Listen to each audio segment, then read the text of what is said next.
Hey, so this is a bonus episode. My name is Judah McNeil. This is my father, David, and David McNeil, and we are doing a little bonus episode. You might be seeing this on a day in which we are on vacation or something. We got summer coming We up. go on vacation? But we aren't able to be together or something like that. Yes, we might not be here. We're somewhere else while we're actually here or something like that. Yeah, well, so thank you for tuning in. We just you can go back and watch the episode about what we talked about. Seeking your fortune. Yeah, seeking your fortune in Young the men, church, yeah. young men, and we kind of got off. I took us off in a weird place about the church and craftsmanship. But one of the things that came up, and I think it came up in your mind mostly, was passing down fathers and grandfathers and their roles to play in raising up children that are not just going out to seek their fortune in some kind of fantasy world of fame and fortune. Yeah. Well, and we're talking about here, we're talking about duties. Yeah. We think duties are the possibilities for fathers and grandfathers, the things that they can pass down to their sons. I'm thinking fathers and sons. Fathers and daughters is something else I don't know about. Well, I do know about because I've been a father with daughters, you know. And that some of those things, those skills can be taught. I've taught my daughters certain skills about sharpening knives or cooking things, but a lot of this stuff, skills is relatively minor with fathers and daughters. It's more of a listening to them, loving them, you know, and so more of a sweetness and not so many how to do things or what kind of life you should live. Fathers and sons have a more direct line on responsibility for the father to bring their sons up in a certain way. There was a general thing that I thought, I didn't like it at the time, but that you instilled in us a sense of using our hands. All of us kids, on Saturday morning we'd go out and we do yard work or something. Yeah. You'd teach us little things, fixing things, mowing the lawn, washing the dishes. These are all things and I think there's some direct teaching that my father was not big on that. It's just I think I had one of the greatest, if not the greatest father that ever lived. Definitely the kindest father, the sweetest man that you would ever want to know. But I think that sweetness and kindness prevented him from being real direct. Instructional? Yeah, real direct with his children. Now, he's an officer in the Marine Corps, and I have to say, it's marked that this memory. I went with him to the office one time, you know, in Cherry Point or Camp Lejeune. I can't remember. I was about 12. Yeah.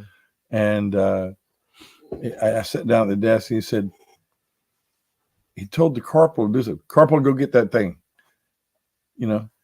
And the directness of his telling the corporal what to do jolted you. It jolted me because if he had talked to us that way, it would have been that somebody was in real bad trouble. My father did not talk to us like that unless there had been some infraction, you know, or there's some disrespect, you know. Yeah. But he didn't. It was no disrespect. He was just. He just said, "Corporal, go get us a cup of coffee or whatever, you know." Yeah. And I realized he was an officer in the Marine Corps. Yeah. He told people what to do, but he wasn't that. He was very rarely direct. I mean, he was direct with us. He'd say, "Dave, go out and sweep out the cars." That's what I did on a Saturday morning. I remember when I must have been about 10, 11. And I'd go out with a whisk broom, sweep out the cars. We didn't have a vacuum cleaner. We'd go out that far, you know, or pay, you know, in those days you didn't go pay, you know. Right. We just took a whisk broom and just whisked out all the dust. But I found old pennies and stuff because it's an old car. You like 48 Dodge or something like that. Yeah. But, and then he tells us, go out and pick up the paper in the front yard, you know, whatever. And, but rarely would he sit and say, look, now there are things that he told us to do. And I remember the little things, the thing that I remember the most right now, I mean, it just happened to be a very small thing, but it comes back the most is when things don't, you know, when you're trying to screw a lid on or a bolt goes onto a nut, you know, He says, just back it off until it clicks, and then you screw. You know how it'll cross screw sometimes, you know. Oh yeah. Or the lid won't go on right, you know. But you back it off, you unscrew it like you're unscrewing, and keep on going till it pops, and then you get it. And that comes up so often. I think of my dad every time. He said, "Look, this is the way you do it." And so I'm telling you that direct instruction on technique. Remember, like technique, how to. Technique really dissolves into 1,000 little simple things. You know, if someone does like art, doing painting on there's 100 little simple things you do. You know, and you just do it, and it comes out this way. And same thing with plumbing or fixing car. You know, it's not this. You're not splitting the atom. You're merely putting together something that has been designed to be put together. You know? And putting together little skills, little techniques. Little things. Yeah. Do this first, and do that, and then hold that down, and then clamp it. And I appreciate everything. There was a boy that lived across the street from us, and people might know him, Thomas Fish. His dad was a mason. His mother was a real smart accountant, Miss Fish. And it's funny because they went to Baptist church, and Miss Fish was my mother's friend, and because we lived right across the street, and Miss Crow lived down the road. She was old friends of ours, and so my mother's most common friends that she saw most were, and she called them Fish and Crow. She said, "Fish, you can't." Crow, that's what she didn't say. I forget their names now. I forget their names now. I know their first names, but I can't remember now. But she called them Fish and Crow. my mother's friends, Fish and Crow. Okay, but Miss Fish was real smart, you know, and Mr. Fish was really capable with his hands. He was illiterate, but he was a mason. Boy, he built all this stuff, you know. And together they gave us a family of 3 really capable people. And Thomas ended up being a shop teacher. So we lived across the street, right? For 2 years, he showed me how to fix a bike, how to take a bicycle apart, and he'd clean it and oil it and put it back. So you just put one thing together like that. So I could do it. So I took care of my bike, and I fixed flats, how to fix flats. And I think Dad showed me how to fix flats, you know.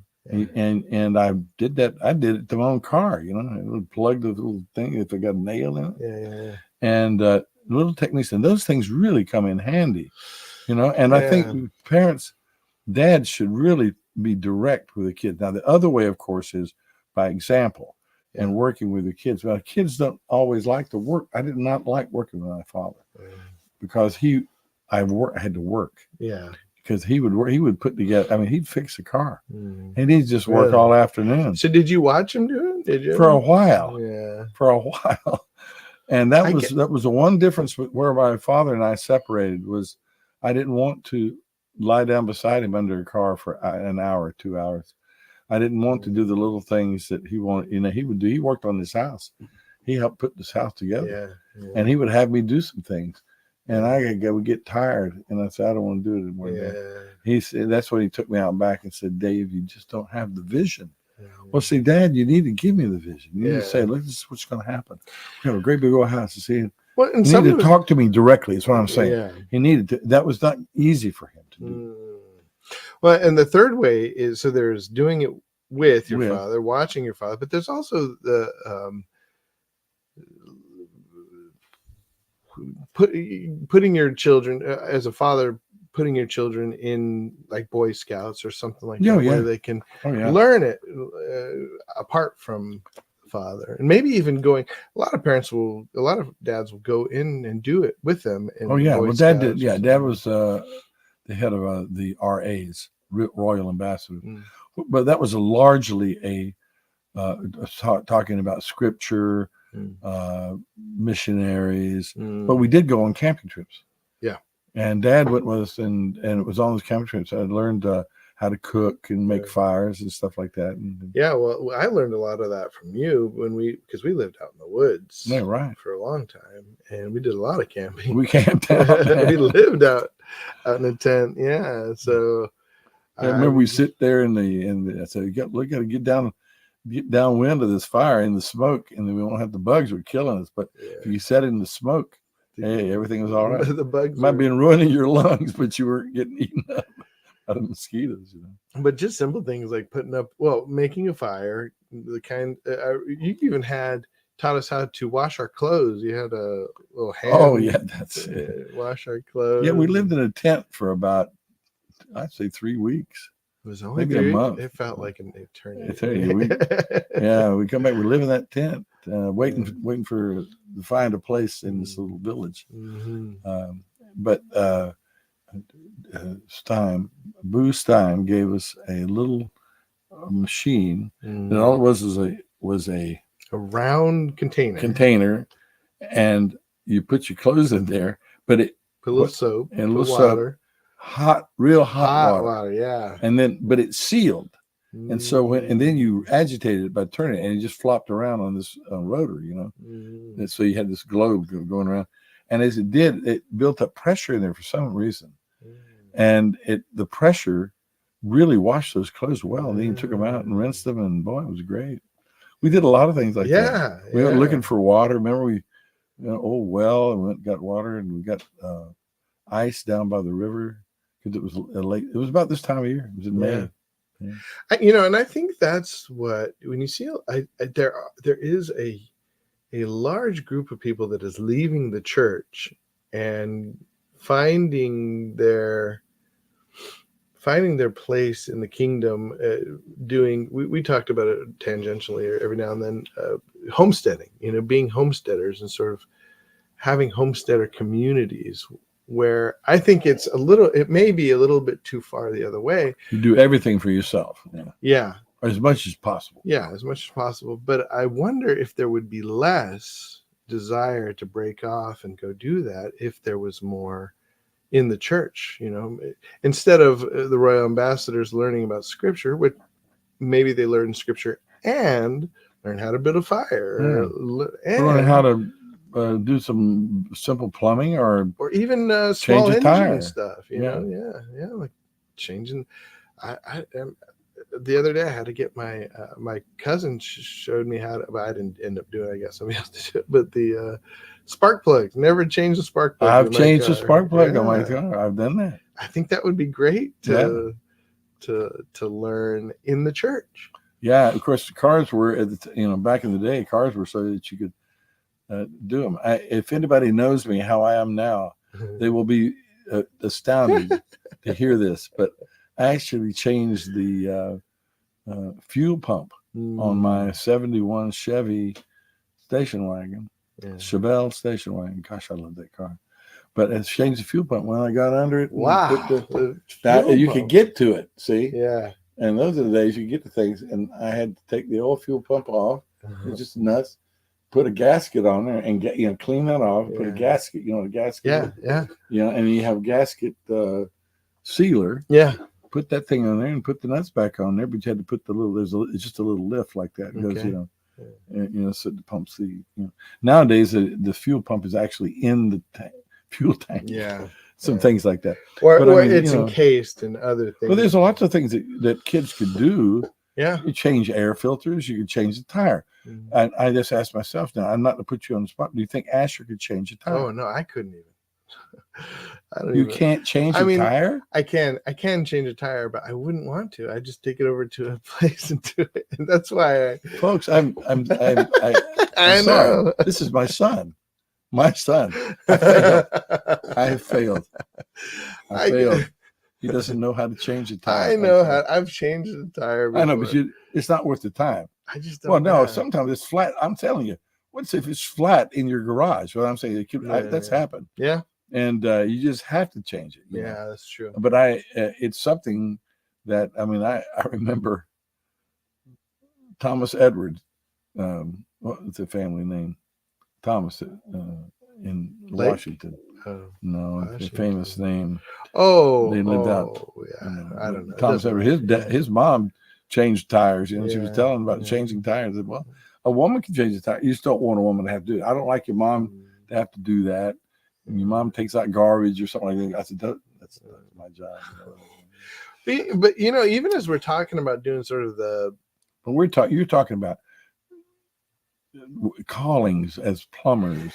well, you know, but you know, even as we're talking about some of the more craftsmanship things, hands-on, we don't even I feel like there's also a place to pass down art and yes, more aesthetic things, so yeah, like poem making and songwriting yes, and stuff like that. that's right. We don't that is a skill to Yeah, be and passed what do we do? down. We send kids off to school for that. A lot of stuff. We say, well, you know, we had art teachers in school, but I think there's a lot in the family that we should be doing. My cousin Charity gave me a book, very notable book, a well-known book. I'd heard about it, but I hadn't read it.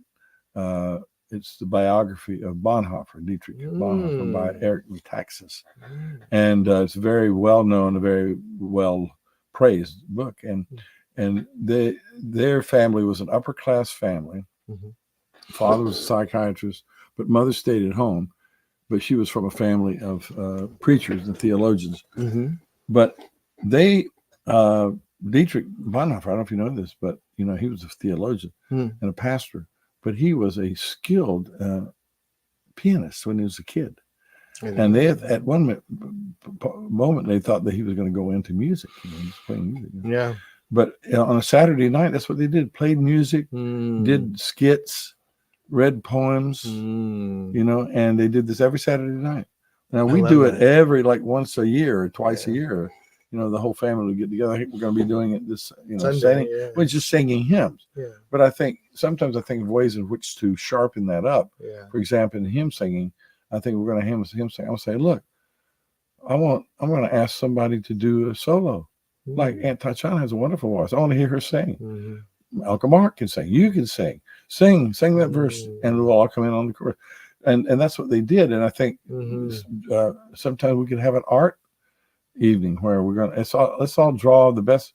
Give everybody a piece of paper and some good pencils, and let's draw the best a picture of Samson pushing down the building, and see we give everybody an hour to do this or something. See what people come up with. It'd be great, you know. Oh yeah. And then say, okay, what people learn, how the arms look when they're stretched out, you know, like this, you know, leaning forward. You know muscular. Yeah, that's one thing you taught me, is to look at the muscles and how how they fit on a man or a woman. You need to know, and that's anyway. To have those kinds of activities within the home. Now you're saying within the church. That's what we were talking about last time we talked. But sure.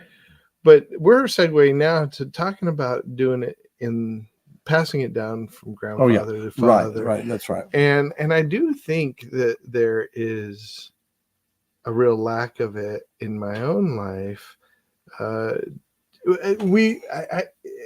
come back to this idea of the American family life being way too, we're too rich. We live like kings, and if we had to survive, we would be working on these things. Instead, there's just too much. Yeah, but we also, I think there's something there when you talk about that. The other thing that comes up in my mind is we think of ourselves too much as a part of this world. And I think when I grew up, there wasn't a sufficient separation of the church and the world. And so when I went out to go to school, there was a sense, I went to a Christian school, but there was a sense that we were making your way in the world, you know, the world. What are you going to be? When you say you're going to be a prophet, preacher, not prophet, preacher, dentist, plumber, roofer, whatever, you're thinking about what are you going to do in this world. And especially if you're in the middle class, and most people are thinking about what professional thing you're going to be a teacher Mhm. or a doctor or a lawyer. Think about that's in the world. See, Mhm. all these other things can be done within the church. That is, you can pretty much, if you're going to be a plumber, you could be just helping other people in the church. But once you're a lawyer or a doctor, you're out there with an interface to the world. But keeping ourselves, that idea of what is your calling in the church, and not there is, though, let's face it, you said we have to make a living, and that's got to be within the world. We don't make a living within the church. Well, everybody can't, right? Somebody's got to bring in some pastor. money. Yeah. Pay the preacher. I think we have seen the growth of the church infrastructures, where we have big churches with plenty of roles and paid jobs, but still money has to come into it somehow from the money world. has to come in. Yeah. And I think, well, this is the last thing I'll say as we wrap up, is that there might also be a problem with that we haven't tackled as a church, particularly the evangelical churches, haven't tackled the idea of that against being consumers. Our whole role, the thing that our occupation, what occupies our time, is just consuming. Instead of producing. We're not I think there needs to be a big shift, a big intentional shift, to encourage people to be producers rather than consumers. Well, and that when we're producing, we're talking about people producing to help people get along, not to help people have a wonderful life, a fun life. We're not, we don't want to spend our time too much. I would think we want to emphasize the things that help people get along, like plumbing and roofing and construction and dentistry and doctoring and so on, rather than entertainment, for example, which is attracted me when I was a young man. Entertainment and things like that, and drama and things like that. When we're consumers, that's all we know, right? If we are consumers, we're consuming entertainment and amusement, and so that, and we're looking for the finer things, the bigger house, the nicer car, intellectual things too. Well, that's true. But in that, and we've seen, to our detriment as a society, I think, it's just a lack of people getting into the production side of things, being and I think that's where fathers, grandfathers, and you're a man, you need to be producing, you need to be doing things, building a fire, building a shed, taking care of the chickens, painting a fence, cleaning changing a tire, changing oil. Well, I used to do that too. I don't ever do that anymore. Too messy. And the problem is you got to do something with the oil you take out, and that's nasty. And so I used to bury it. Not a good idea. See, so nowadays you can change the oil, but you got to take that oil somewhere and have it recycled or something. Make sure you do that. I forget. I would like to tell you where it is, but I don't know. I have a friend who, if you send back your oil, they give you a new. You can have constantly getting free oil or partially. Well, I don't think it's free. Yeah, they knock down they recycle 50%. They recycle oil. If you send in, you remember Walter? You remember Walter? Yeah. He actually invented a machine, that they could actually have in locally. Yeah. That would heat up and filter old oil, and so they can use it and put it back into like fuel oil. So not to use it for lubrication, but make it. So I guess it would be more like diesel. Diesel engine. You could mix it to make diesel. But it was he never could get a patent on it. Yeah. Oh man. Anyway, he came out to spend his life with us in the wilderness there. Well, teach your children well. Yeah, sorry, there's a little thing up there, but I think that's definitely. So what have we learned here? Well, we do have a responsibility. I think fathers need to be direct with their children, and with the boys especially, to say, this is what you need to do, son. You need to be doing these things. Teach them how to build a fire, then let them build a fire. Yeah. Teach them how to change the tire, and let them build a fire. And then give them opportunities. See what you can do. See if you can fix that thing over there. Like gluing furniture together. How to do that and stuff like that. Yeah. How to fix simple mechanical things. Your bike. How to fix that thing. You have to be direct. You have to give an example. We have to be intentional and set aside time to do that. That's right. It takes time. That's right. Because we can talk about it, but if we're not intentional about setting space for that. What we haven't talked about is talking to your boys just face to face, heart to heart. Mm. My father and I had very few of those until I was like 45. Wow. Yeah. Mm. So last 5 years of my life, I had the best talks with my dad. Wow. But I wish I'd had them when I was 12, 13, 14, 15. But he did show me how to put that lid on. Something to remember. My dad he did teach me a lot of stuff. But we'll talk next time about the heart to heart. Okay. Okay. Yeah, I like that. Thank you guys for joining us, and join us again whenever this is. We'll see you.